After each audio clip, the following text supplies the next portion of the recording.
All right, we're going to call this to order. We do have a quorum at this time. Thank you all for coming on such late on a Thursday. And I apologize. There are a group of senators that might have went home. They got the nod to go home. But I appreciate the dedication of this committee.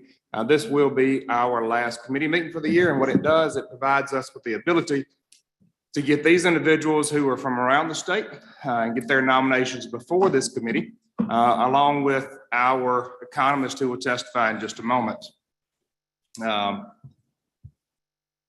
We will jump right into this, to be honest with you. As I've asked a while ago, please just come up to that end of that table and have a seat as you're called up. We'll call up Senate nomination number 29, Howard Lee Jones III, Natchez, Mississippi. Mr. Jones.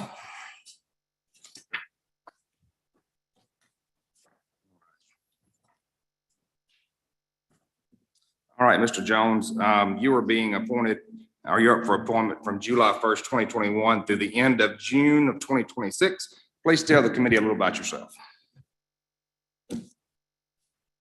My name's Howard Jones. I'm from Natchez, Mississippi. I'm a registered forester here in Mississippi. I'm the procurement forester for J.M. Jones Lumber Company, which is a hardwood sawmill that sits on the Mississippi River.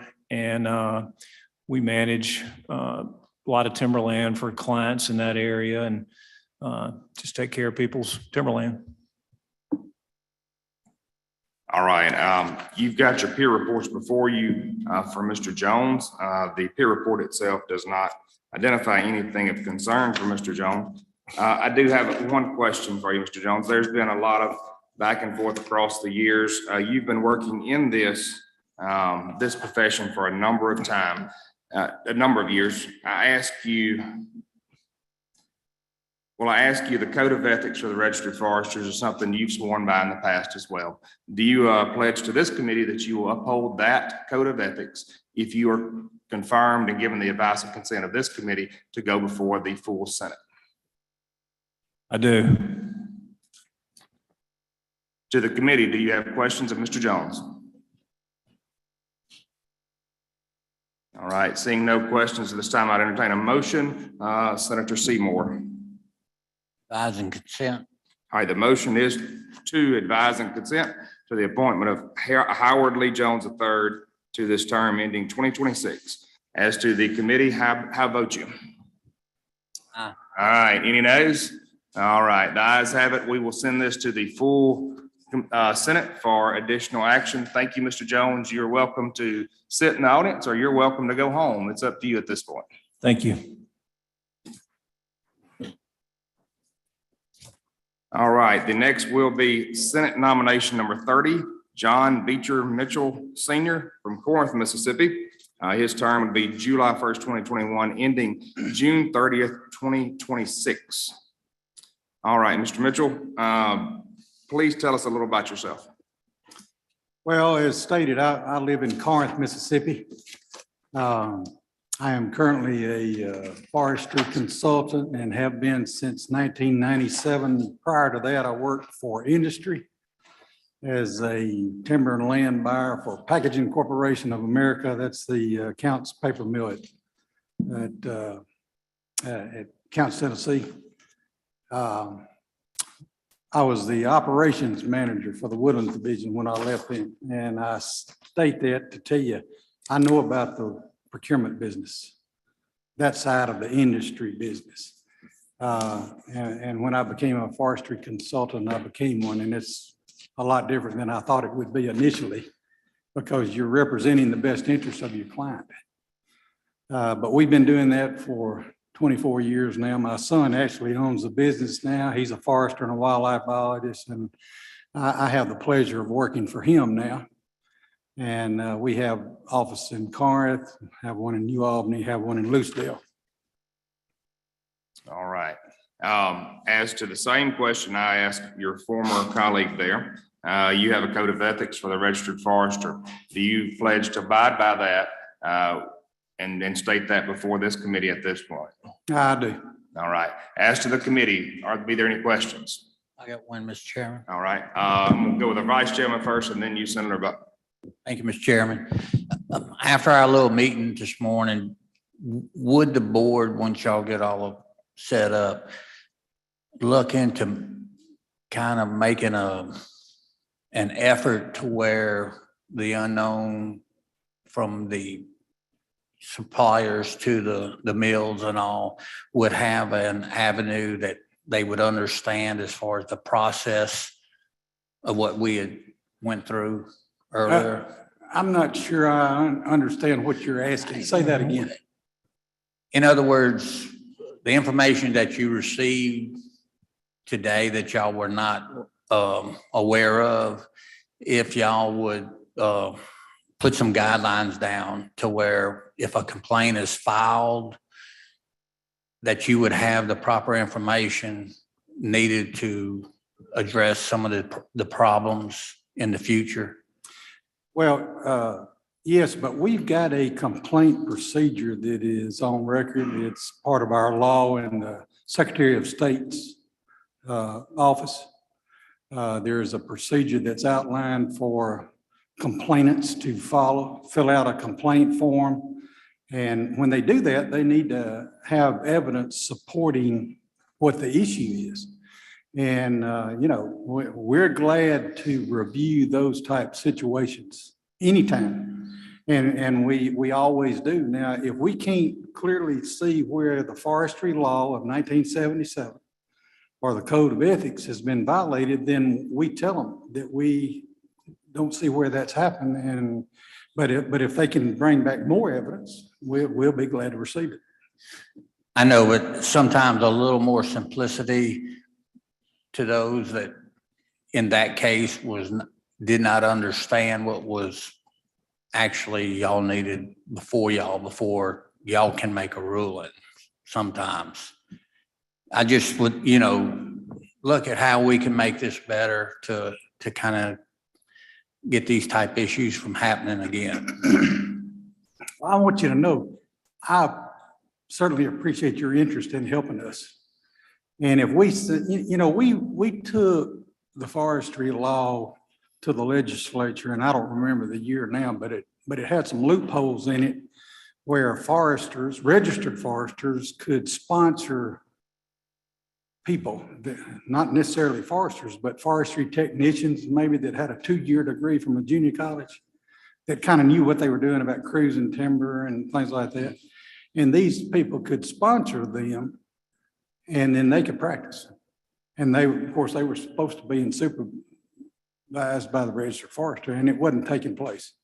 And we brought that bill to the legislature, and we got those sentences, really clauses, taken out so that we could end that. And that's helped a lot, but by and large, the main complaints that we hear right now are from people practicing forestry who are not registered.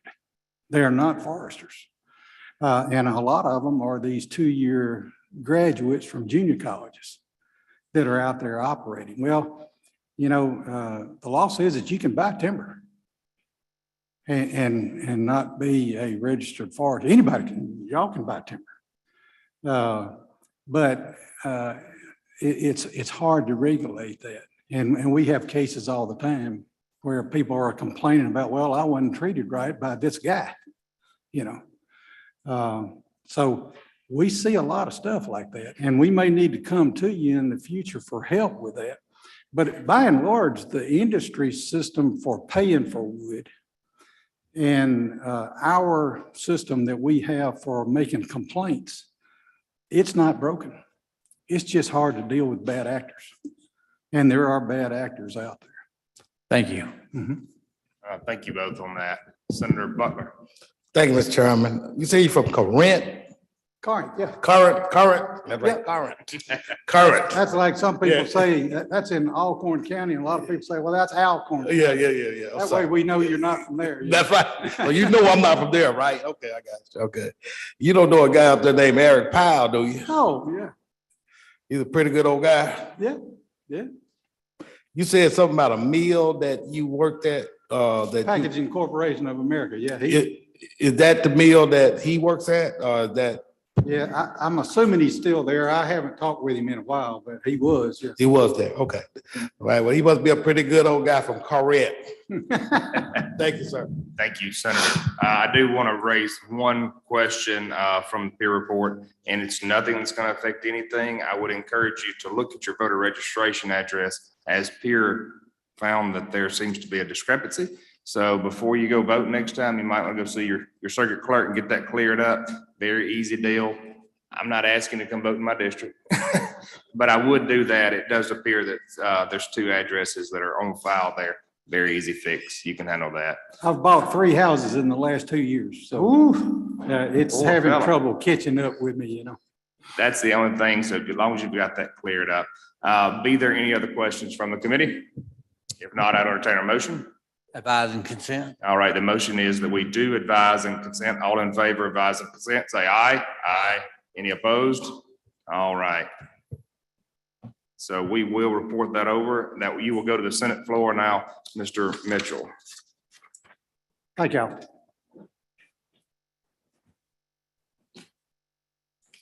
Next up will be Senate nomination 97, Charles Bradley Brad Campbell, and we do have someone from the Senate to speak in high regards with regard to this individual.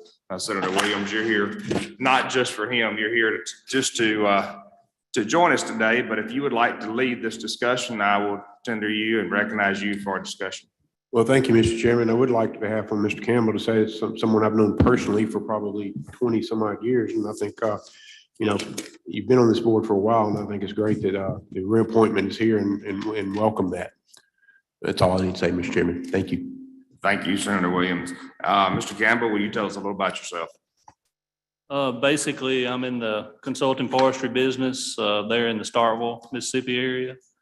And like Bart said, I've been doing that since '93, actually there in that area, representing landowners in forest management work. And then also I have a real estate license, and I help people primarily sell, land and timber there in that area.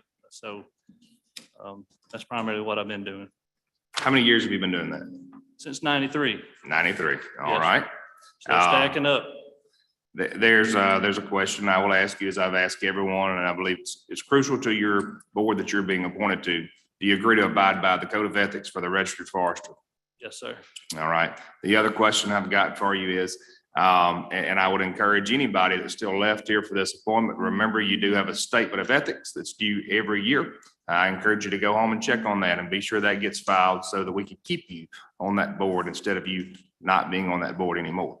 Yes. So I would ask the committee for any questions at this time. Vice Chairman? Advise and consent. All right, seeing no questions, the motion is that we do advise and consent. All in favor of that, say aye. Aye. Any opposed? All right, so Mr. Campbell, you got off easy. Got off easy. And I appreciate the good comments. All right, you're welcome to stay in the audience, or you're welcome to go home. Thank you, sir. Call up Senate nomination number 98, Jerome Marvin Jerry Foxworth III, Picayune, Mississippi.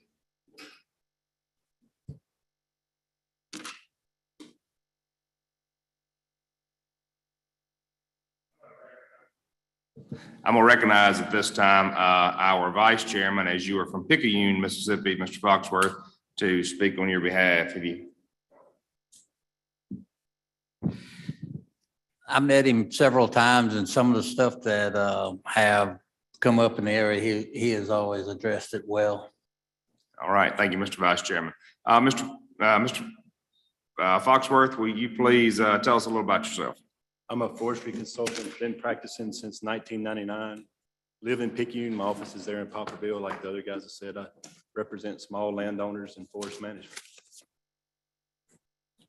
All right, and you've been doing it since, did you say 99? 99. 1999. All right, looking through your peer report,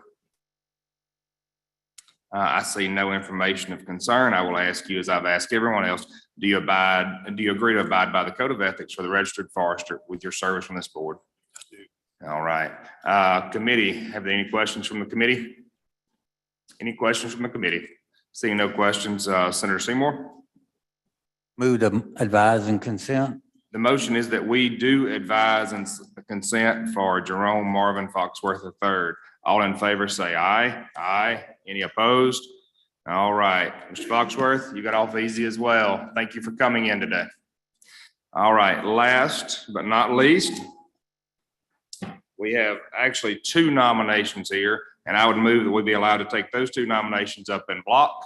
All in favor, say aye. Aye. Any opposed? All right, so Senate nomination 99 and 100, Matthew Michael Raff. Come on up, Mr. Raff. And as to the committee, please understand that the first 99, the appointment there is in a term that ends June 30th, 2022. And then the other is picking up July 1st, 2022 through 2027. So that's why you have two nominations there that we are taking up in block. Mr. Raff, please introduce yourself to the committee. I'm Matthew Raff. I'm from Senatobia, Mississippi. I'm a registered forester of the state of Mississippi. I work for the Mississippi Land Bank. I'm a loan officer and a land appraiser and timber appraisal. I've been with the company for 18 years. Before that, I worked for Anderson Tully Company in Vicksburg as a field forester for 3 years. All right, Mr. Raff, I have to ask you the same questions. Do you agree to abide by the code of ethics for the registered forester with your service on this committee? Yes, sir. All right. Additionally, I've looked through your peer report and I find no concerns in there. Other than you do have that LSU, but that is the School of Banking down there. So we're going to let that pass today. As to the committee, are there any questions from the committee? All right, Senator.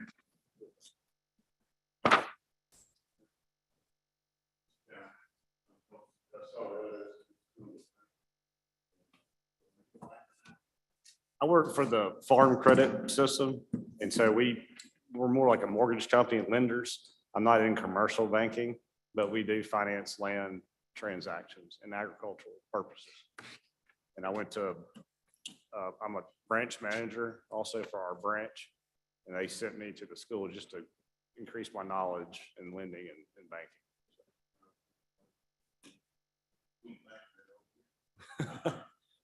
Well,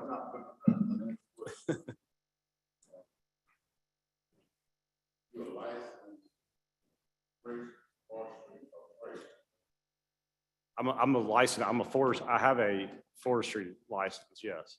I was a licensed appraiser as well, a real estate appraiser. Yes, yes, sir.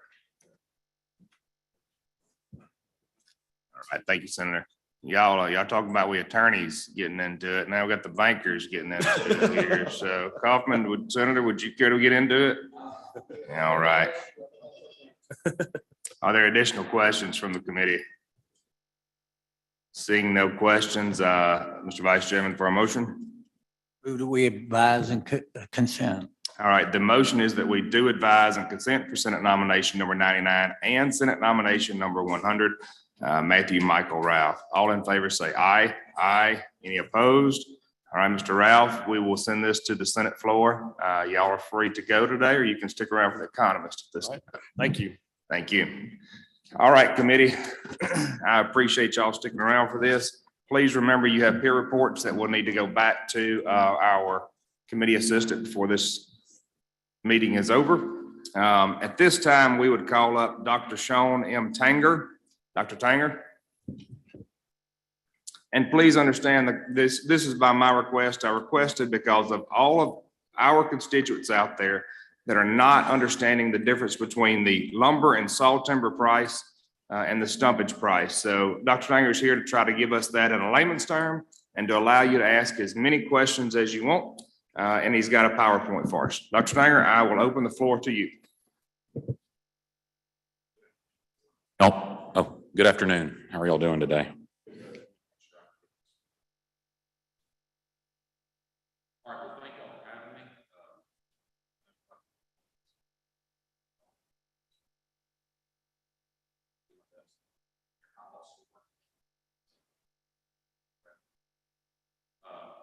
Dr. Tanger, let him work on your mic if you don't mind. We have people watching online. We want to be sure they can hear you. Okay. So I don't have to hold it. I can just leave there. Okay. So I'm an assistant professor and extension specialist with MSU. Work out of the Biloxi office down on the coast. So while I was in Baton Rouge, now I get to apply my trade at the beach. So it's a definite upgrade. Before that, I degreed at Auburn and grew up there. So got a lot of alumni interests that probably don't align with some of y'all. So I'll cut that out. Give you a little rundown real quick here about the lumber and saw timber price disconnect. I'll show you the graph in a minute that you've probably all seen and what most landowners are, seeing and what they're actually feeling on the ground. But we do need to kind of step back for a second and just appreciate how complex our supply chain is. So at the first line there, you're dealing with the loggers, the landowners, right? And the commodity output is the delivered saw logs. And then you switch down those loggers, then turn around and they're going to sawmills and that product that's being created is lumber. And then the lumberers also are then selling to, quite a few different people, wood dealers, your big box stores, things like that. And then those individuals or those groups are then selling, out to the homeowners, either directly or indirectly through those builders. So there's just a whole lot of steps in here. And so the next slide I'm going to show you, keep that last one in mind, because you see that and you go, well, I mean, goodness, look at these stumpage prices. That's our blue, red, and green. And then look at our purple. That's our southern yellow pine for the composite. So that's all the different grades. And people see that and they go, well, obviously these lumber mills are taking advantage of landowners.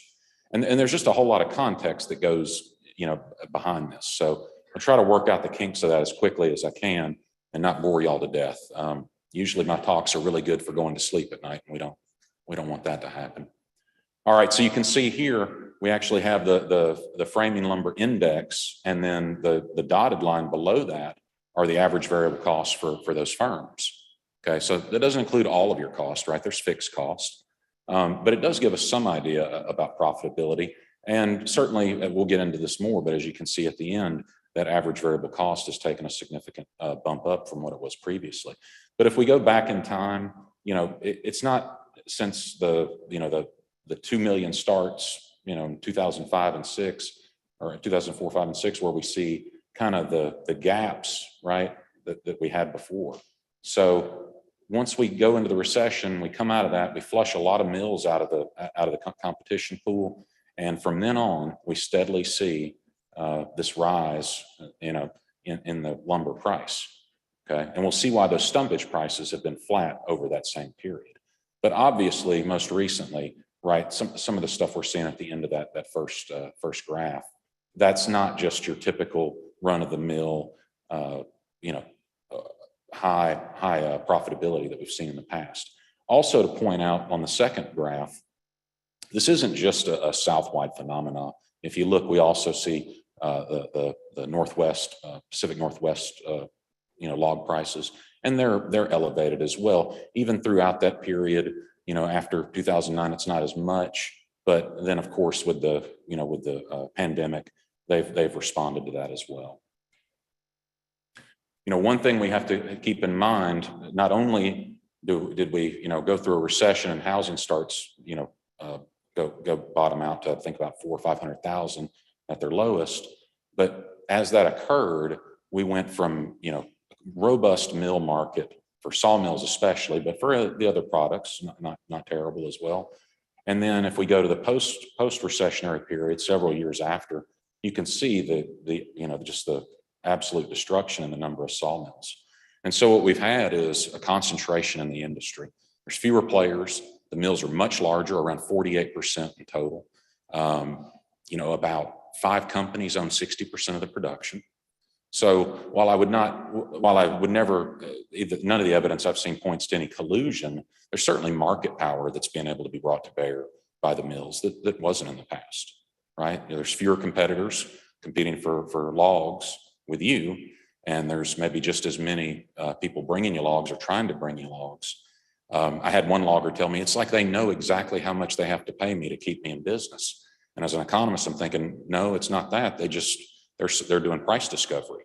right? They're figuring out what the lowest price they can get stumpage for. And that just happens to be your minimum, because otherwise you'd go out of business and you wouldn't be there. So again, their prices are elevated, but you know, it's actually pretty good business in terms of, you know, if you were in their position, it would be very hard to not take advantage of those same things. So I mentioned before, one of the main reasons we see those prices suppressed. So we have the mills pull back. There's not as many. There's more market power. And at the same time, you can see here, as we move in to those early 2000s and mid 2000s, right as we sort of take off, and this is a nice buzzword I like to use, asymptotically. That just means straight up, basically, okay? Just a math term. And you can see, right, we're the green line. That's our saw timber, our pine plantation saw timber in Mississippi. So we're one of the top 3 in the South, okay? So right as those mills are are going out of business and that competition's going away, those landowners are growing, you know, just incredibly large increases in the overall timber that's on the ground. And so you can see it's, you know, a little bit state by state, but if you look over to the far right there was a study done to look at, you know, when is this going to kind of to bleed off? When are we going to reach sort of our peak sawmilling and get back to a growth to drain ratio in our forest that we're not adding more wood from this growth area than we are extracting with our harvesting? And you can see it varies for quite a few states. Georgia, for instance, even though they have a lot of saw timber on the ground, they've also, out of the recession, been able to build more mills than we have. And the reason is they're close to metropolitan centers. So if you're a sawmill and you're wanting to put a mill in the Southeast after the recession, say 2014, 2015, where are you going to go? You're going to go near Dallas. You're going to go near Houston. You're going to go near Atlanta, right? These major metropolitan centers. And so Mississippi, even though as we'll see later, Mississippi's started to really pick it up lately, you know, being further away from those markets has hurt us in that recovery. But, you know, that's just the geography of it. You can see here, oh, sorry, I jumped past. You can see here this quote, tremendous operating costs in combination with inconsistent demand from home builders has forced the lumber industry to follow a build-to-suit business model. And so this is why you get the chaos that you get, even traditionally in lumber markets, is the sawmills, they don't course correct as quickly as builders do, right? A mill is much bigger production process than even, you know, the really large home construction companies. So they can move a lot quicker. And as they move quicker, right, and if those mills get caught flat-footed, if they don't anticipate it correctly, well then, right, maybe their production stayed flat or even went down because they guessed wrong. The other stuff is going up, and then you have to chase. And that's exactly what we had after our big drop after when COVID hit. They did guess that housing starts would drop, and they did, but they thought it would last longer. And so as soon as we, you know, unleash all the credit into the system, those housing starts zoom back up, and the mills have been playing catch up largely ever since. There's more supply chain disruption story as we get further along, but the backdrop of that is those mills are still playing catch up to a large part from early 2020.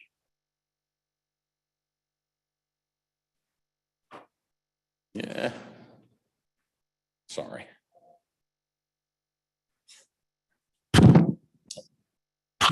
There we go. Okay. So again, I don't want to overwhelm you with lines and charts and things. The main one to focus on here, we kind of already talked a little bit about housing and the lumber prices, but that blue line is really interesting.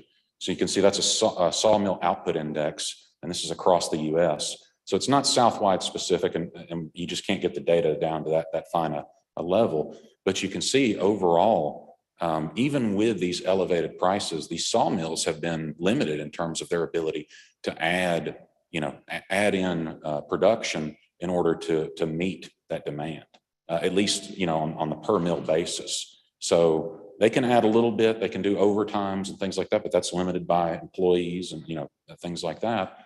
But you can see while everything else is elevating, that sawmill output has been really flat. Tied to that, if you look at lumber production, the last two you have to be kind of careful of because they're only up to October. But we've increased production a little bit, which would indicate if that's flat and that production's up, we're straining what resource we have quite a bit in terms of sawmilling production possibility. But we keep inching up little bit by little bit, but there's only so much that we can do in the South. And if you look at, say, Canadian production, that light blue line, it's trending down. That's due to a lot of biological as well as transportation related reasons. So they're not going to be as big a player going forward. Inland and Pacific Northwest, they're kind of steady where they always are. And they have issues with rail as well and labor problems. So really all the growth that we're going to see is going to have to come from the Southeast. And that's why we've seen so many mill announcements here recently over the last couple of years. One other thing, this kind of helps drive home that point about straining the production. Look at the sawmill employment. We're not even back to where we were, just a few months before the pandemic hit. So, we're still trying to recover those employees that went somewhere else, are doing other things. And even worse situation is in our logging workforce.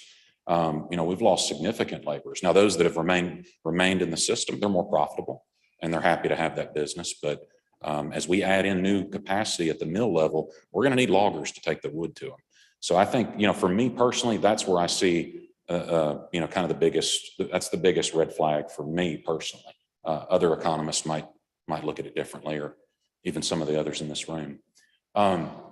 One positive we've seen recently is our stumpage prices and our delivered prices have come up. Now, again, you have to be careful about being faked out by fourth quarter activity. A lot of that's weather related, and there's different mill activities. Some mills will go offline, things like that. But generally, it looks like we're trending in the right direction. In Mississippi, we're seeing this too. I had one consultant tell me as soon as the mills got announced, the new mills like in Lumberton got announced, I immediately saw an uptick in the number of competitive bids for individual stands of trees. So, well, if the mills aren't even here yet, people are thinking, well, why would they already, be increasing bids? And I think the other mills are starting to, maybe they're building inventory. Maybe it's just hey, I want to go ahead and get things ready because, it takes 12, 18 months at times to get through a project. So it might be some of that as well. More speculatively, I don't feel super confident about that, as it may be loggers are willing to make better deals with the landowners because their prices are going up as well. So they're not negotiating as much. They're not playing as hardball as much. And maybe that extra bidding is created through more competition. Again, speculating on that. So I mentioned the sawmill expansion that we're going to see over the next several years. You can see 5 of the 12 here, I believe it's 12, are Mississippi. So this is really our time, right? We're going to see around a 20 to 25% increase in production when these additional mills get online. We're at around, I think at around 20 million tons harvested for saw timber. And so we're going to add an additional 20-25% to that. So it's an incredible number. I've never seen anything like it. And I don't know that the state has either. So there's going to be an extreme strain on resources and a lot of competition. We're already seeing employees from some of the businesses moving over to Idaho Forest and some of these others. But you can see the different capital projects right there. Long story short, there's just a lot of activity, right? This is very exciting for me to finally be able to give good news. 6 years at LSU, wasn't able to give any good news on this front. I get here, one year in, I get to look like the nice guy. So it's appreciated. How is this going to affect the resource on the ground, as with respect to landowners with these new mills once they come online? Now, again, this is models, so take it with, a whole jar full of salt. But obviously, we would expect some price increases, and we do see that initially. There's a big uptick, and then it drops down. But we see a general trend upward, and it fades a bit toward the end of that period. Again, it being a model, a lot of this stuff tries to iron itself out as time goes on. But the other really good part that we see is our incredibly large growth to drain ratio. So basically, how much wood are we growing on an acre versus how much are we taking off? That's your growth to drain ratio. And so the closer that gets to 1, right, the more pressure there is on that resource, the more competition it induces. That number above 2 is why the mills came. They want that high, high level of growth. But as they enter the marketplace, it's going to drive that down. It's going to rebalance our supply and demand forces, and it'll generate a much healthier market. We're not going to see as many of these price swings as we have. Again, with all of the extra macro stuff kind of ignored for that time being. Speaking of the macro going forward, there's the last 2 slides here. Going forward, housing starts are expected to increase, but they're supposed to be muted compared to the last 2 years. Personally, I think that's good news. A lot of the housing starts have been related to, easy credit access, and we don't want to get into another one of those situations like we did in 08 and 09. So as interest rates rise, or at least they're signaling that they'll rise, that's going to cool off our housing starts. Lumber is still going to be chaotic. I think you're still going to see a roller coaster until the new sawmill capacity comes on, because you have the same underlying effects, right? We may not get as large a peaks as we've gotten, but everything else is still the same until we have larger sawmill capacity. You still have a very limited sawmill output that if housing prices or housing starts are going up, even if they're slower, they're still going up. That still puts more strain on the resource. Okay. Orders are coming in for materials further out than they've ever been before. So people are trying to plan ahead a little bit. Fuel costs are also a huge concern, right? I showed you that logging employment figure before. If fuel costs go up too much, the price that the logger is going to have to get to stay around and not idle his operation, right, is going to have to go up as well. Are the mills willing to do that? Well, if they're not, then what else can he do? Well, he's going to have to give the landowner less. And landowners have the ability to do what? Hey, I just won't cut my trees. And so we really got to keep an eye, like I said, on fuel cost and that logging employment. To me, that's the key cog in all of this is our loggers. When that new mill capacity comes online, are they going to have labor issues? Are they going to be able to find the talented people that they need? Could that mute, our ability to get that expansion out? If it does, that could be an issue and keep some of that chaos in the system. Okay. I do think going forward, as we go into the, kind of the major part of the building season, you are going to see one or two last big price spikes. That's what futures are kind of telling us right now. So we're going to see maybe 1 or 2 more. But the second half of the year, the expectations are that it'll cool down as that capacity comes online. People kind of got caught flat-footed. We had a really weird kind of December and January. And so I think a lot of mills may be behind on their inventory, and they're going to try to build that to be ready for that big growing or that big building season. And that's what's going to cause those big price spikes. But like I said, I don't foresee that they would be as pronounced in the second half of the year. And then lastly, right, there's always issues perhaps with COVID-19. The import tariffs, there's mixed evidence as far as how much they really matter. But it certainly doesn't help, right? Any regulation when things are already really tense and people are uncertain, just add another variable into the equation that people are trying to figure through. And how much do rising rates slow starts? If the rates go up just a little bit and people completely bail on purchasing, well then, that's definitely going to have a cooling effect on everything. So I've given most of you my card. If you want to reach out to me after we finish here, that's my phone number and email. I love to talk about economics. Makes me a little bit crazy, I imagine, but I'm the right guy for it. So y'all let me know if you need anything, and I'll turn it over for questions if you have any. All right. Thank you so much, Dr. Tanger, for being here. And I'll start with a few brief questions, and I absolutely want my committee to have the full opportunity to ask you as many questions as they want. There's a lot of big words that you threw out there. And when we go home, and I've got the family farm that's got 40 acres of timber that these people are going to retire on.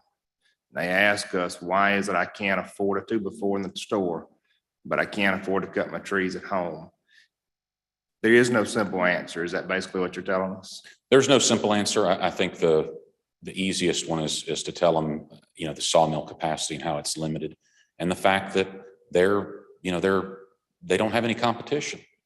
And it'd be just like any of us when I can get a large difference in my pay versus my inputs, then that's just the good business. I mean, a lot of these companies are public companies, and if they don't do that, then they're out the door and they'll hire somebody else that'll do it. So they're just taking advantage of the economic conditions that they face. But those will be alleviated in this state to some degree. I can't say exactly how much, but it will be alleviated as these new mills come online. It will have an impact. Committee. I think Senator Seymour start us off. Thank you, Mr. Chairman. Sean, Yes, sir. with the given price that we're paying now at the pumps for gas, our diesel price is over $4. How is that going to play into our loggers? The rate they going to pay us as the timber guy? Yeah, well, if the market if lumber stays so strong, then the mills will probably accept some higher costs that they have to pay loggers. But, you know, there's still a lot more loggers than there are mills. And so the mills have a little bit more leverage in that relationship, but there's a limit to it. So they can't let the loggers operate at losses for too long. Go ahead, sir. One more, you was talking about the Lumberton plant. We have the Enviva plant coming on in Loosedale. Yes, sir. There's talk of another Enviva plant, probably the largest, they say, in the United States, in Stone County. That will increase the demand, but to where it should drive your price up. But at the same time, on the federal level, there's talk of going into DeSoto, Bienville, and start doing some tree harvesting on the national forest. So how will this play, hypothetically, how would this play into should I be selling my timber now at what I can get, or try to wait to see when these plants come on in 2 years when the demand really might pick up? I always tell landowners, if it's time to cut, it's time to cut. If you wait a couple of years, you have to get a really big price bump to make it valuable, because you're postponing putting new trees in the ground, or you're postponing somebody else putting trees in the ground. As far as the national forest, most mills, when they come here and they ask me, hey, what's a good spot? I say, well, there's, let's add in the national forest land. They say, we can't depend on that. So they don't even factor that into their equation. It goes up and down. It depends on who's in office, right? Who's at the head of the Forest Service, depending on how aggressive they want to be with harvesting. It's very inconsistent. So the mills don't rely on it. As far as Enviva, yeah, that's going to help the Southeast, but that's pulp product, and pulp is, a lot of people don't like me saying this, but pulp is something you have to cut, right? We're not making our money from our timber stand off of pulpwood. Not typically, unless you just get real lucky, right? You get a spike somehow. But most of the time it's that saw timber. So that's what we're paying attention to. And that most certainly will be going up in the coming years. Thank you, Sean. Thank you, Mr. Chairman. Thank you, Senator Seymour. Senator Williams? Yes. Thank you, Mr. Chairman. Thank you, Doctor, for being here. Would it be possible to go back to the graphs that's got the drain ratio on it? I just want to think I understand it. Maybe a little clarification on it, if that's okay. Which one was it?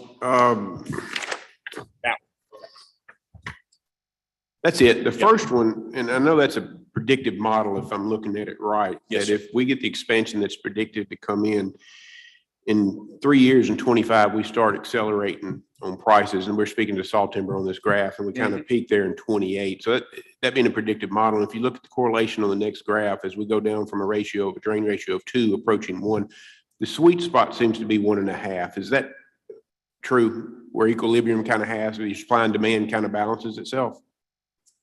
Yeah, and you got to remember these growth to drain ratios, that there's also, as these prices increase, we're going to get added acres. And so it wouldn't matter for saw timber, but we are going to get more planting. So that number will flatten out there long term, but we will see it start to pick back up. But to answer your question directly, 1.2 to 1.5 That's what we want to see Okay. for healthy So you can forests. go all the way down to 1.2 and still have a good relationship. Yes, sir. That's- One to one is acceptable, but the data that we have to use is so squirrely, right? They're looking at it from Understood. such scales that going down to one, there's too much deviation. Your standard deviation messes up. Yeah, Yes, sir. okay, just Yeah. kind of margin of error, if you will. This speaks to saw timber. Your presentation has chip and saw and pulpwood. Would you feel it might follow a similar correlation, chip and saw, I guess, more than pulpwood on the graph on the left, or not? No, well, chip and saw is included in this one. This is just grade. Okay. So I can split it out, so I could get you all that information. But just as landowners, if they were to look at this and want to put some kind of confidence in the predictive model over the rest of this decade, as we go forward, there might be some hope with some appreciation. Again, we know there's no guarantees, but depending upon where somebody is, you usually got a window of when you need to harvest. So We did this model. I just didn't include the slides because I wanted to stick to Yes, the sir. saw timber. But we did this, and you do see with the two mills, the two pellet mills, you do see price appreciation. It's not as exaggerated. of course, But the growth to drain is much more what you would see in a normal system. It's this kind of wave like this, and it goes, up and down over the, about a 10-year period. You'll see a lull, and then the next 10, it'll be a peak. And over the entire series, we see that kind of wave pattern. a conversation I have frequently with landowners, I've got a little bit of land, is that, we have an excess of supply, and a lot of that goes back rooted with our CRP program we did in the 80s. Is that a valid statement? Yes, sir. Okay. Yeah, that supply thing I showed you earlier where it has that sharp upprint, that's all CRP land coming into maturity for saw timber. Okay. Yes, sir. Thank you. Thank you, Mr. Chairman. Butler, Senator Thomas, Senator Tate, Senator Kaufman. The other question I have then is, as we move forward, one of my goals for this committee was to bring forth information and to make this committee move forward in the number 2 product in the state, back and forth with poultry pushing on number 1. From your perspective, the additional interest from this body in expanding the mills, expanding the secondary processing products, being the chips, the pellets, whatever it may be, is that the direction that you would recommend this body to start looking? Yeah, I mean, it's workforce development and transportation. Getting the wood to the mill. If we can cut down the distance that loggers have to go from forest to mill, that increases their profitability. That increase everybody else's. But yeah, workforce training is going to be at all levels for loggers, for mills. We're going to need a lot of that, in my opinion. Senator Tate for a question. Thank you, Mr. Chairman.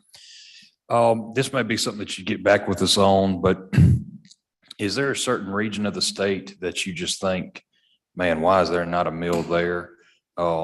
Is there any kind of particular, and I know that you may be new to this area, but is there a spot in the state and again, you get back with us on that, but is there any particular area? Well, the South does better than the North, but I'm in the South, so I got to be careful saying that. May not like me when I get back, but the North has more room to grow. But the glib answer is anywhere. That graph I showed you, we also did that just for the Lumberton mill. You could put 3 Lumbertons, the size of 3 Lumbertons in their wood basin, and it could still handle it. There would be more price appreciation, obviously, but over time with planted acres and everything else, you would still get right back to that 1.2 to 1.5. So the resource is super resilient. As much as we're willing to cut, people will plant and the wood will grow. I live over in the Meridian area, right on that Alabama line. And if you look at, there's just a lot of logs right there in West Alabama. Also, of course, they've got that plant there, that mill there in Pennington. But anyway, anything that we can do to try to help increase those numbers, please let us know. I appreciate you. Yes, sir. Thank you for the question. Dr. Tanger, I have another question here. While you've got this slide up, it's brought to my attention right over the border in the northeast corner of our state, there seems to be a conglomeration of mills, but yet we're kind of lacking on our side. are those people generally moving towards sending their stuff to Tennessee? Or do you feel like they're coming back to our mills further south? I just see that, and that just appears a little concerning to me. Yeah, it's all about, do we have, again, back to the transportation issue. The resource may be there, but I also need to be able to get the resource by rail or within reasonable, road miles to this, Nashville's or the Birmingham's, or, the South does a little bit better because you have Baton Rouge, you have New Orleans, even Biloxi and Mobile. They're not Birmingham or Atlanta, but you start adding them up, they start to matter. And so, that's what's driving it, plus if you go over too far, it's Delta. There's, you don't want to grow trees there. You can grow crops and make a much better living. But yeah, that cluster, they're serving Nashville and those markets, as well as Birmingham and Huntsville. Yeah. Other questions from the committee?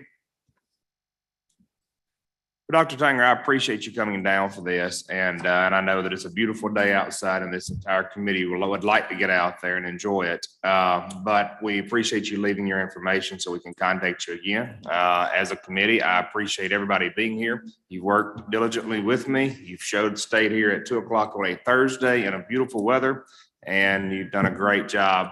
Hold on just a moment. Senator Branning, Dr. Tanger, Senator Branning is joining us by Zoom. Senator Branning, are you there?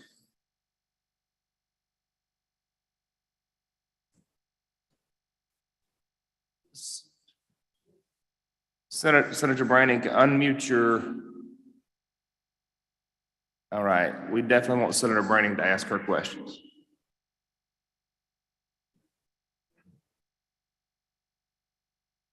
Hold on just a moment. Why don't we just do this?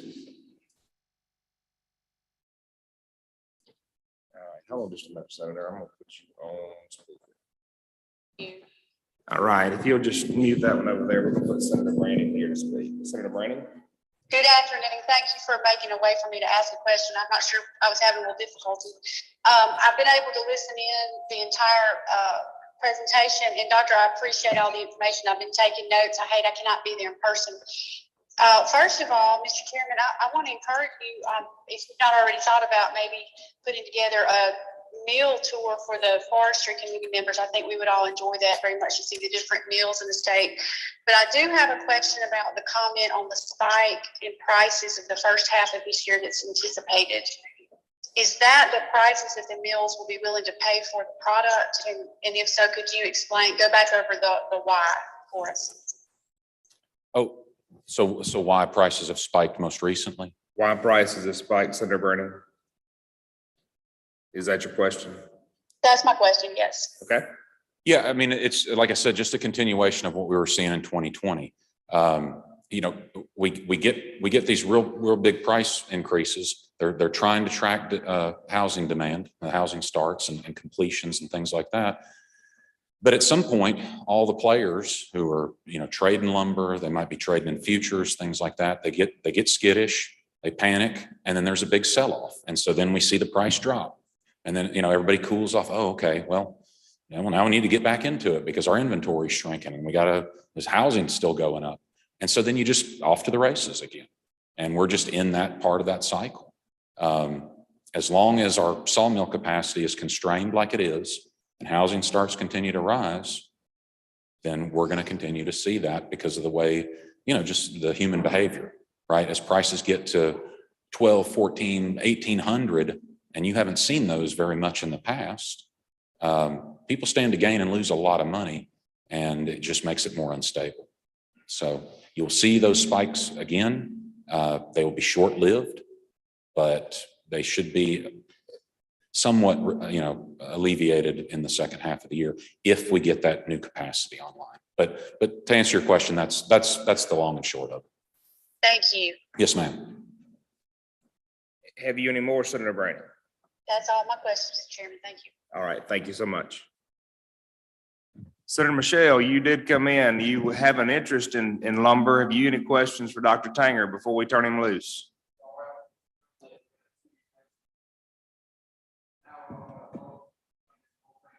You're good. We'll be sure and let him just give you a private update here in a minute. Basically, he needs another meal. That's what he told me.